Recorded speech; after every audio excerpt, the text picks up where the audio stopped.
Changes could be coming to Pennsylvania family courts as advocates push back against parental alienation claims. They're throwing their support behind a bill aimed at protecting children from abuse. I'm here with Meg St-Esprit, who just wrote an investigative piece on the custody battles. This was published in Public Source. Yes. And, you know, I know sometimes around the holidays things can get really hard for parents who are separated, trying to work out who's going to be with who. But this looks into a much bigger issue. Right. I mean, custody situations are difficult for every family that's facing them. Divorce is messy, sometimes necessary. For the most part, families do find a way to work it out. You know, most custody cases go pretty smooth. But in cases where there are allegations of abuse, there's a really big history, really strong body of evidence behind the fact that if one parent claims abuse against another parent, the parent who made the allegations of abuse often loses more custody. And so let's talk about this because the statistics are quite alarming, especially when you look at mothers versus fathers in those situations. Your article in Public Source focused on one woman in particular who said that she was worried about abuse at the hands of her ex-partner, and a couple of days later she found herself losing custody because he had claimed parental alienation, which basically meant she was trying to pit the child against him. Is that right? Yeah, so I worked on this story with Erin, who is a Public Source intern. She's at Point Park, and we talked to many, mostly mothers. This is not always a gendered issue, but typically it tends to be mothers claiming abuse against fathers. Many women who are not all in this story, but all of the journeys were very similar.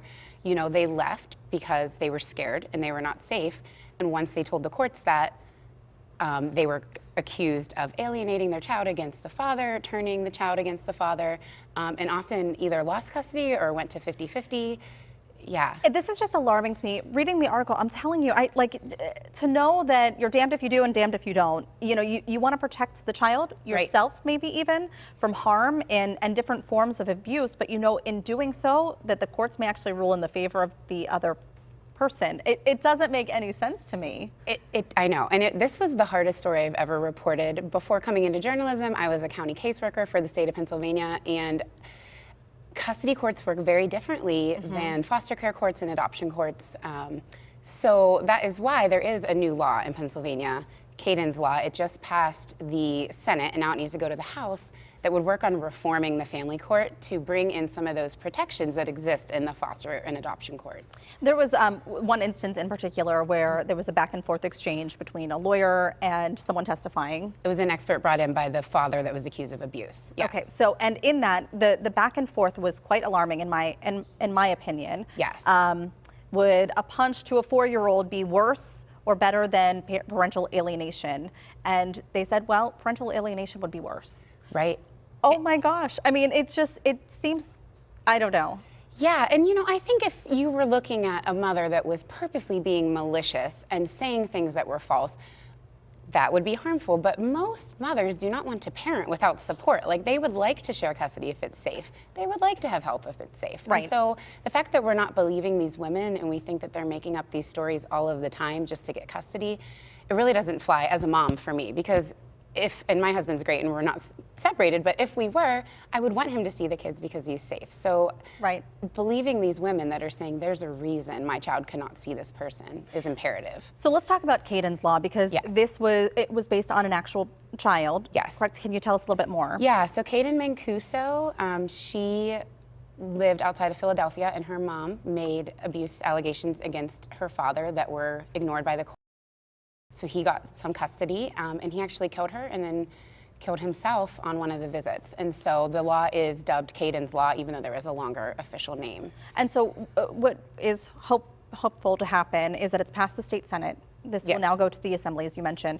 What would this help to do?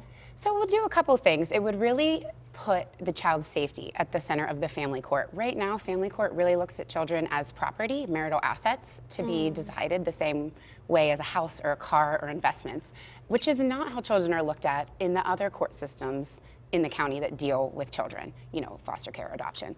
So it would do that, first of all. It would put more protections in for supervising visits.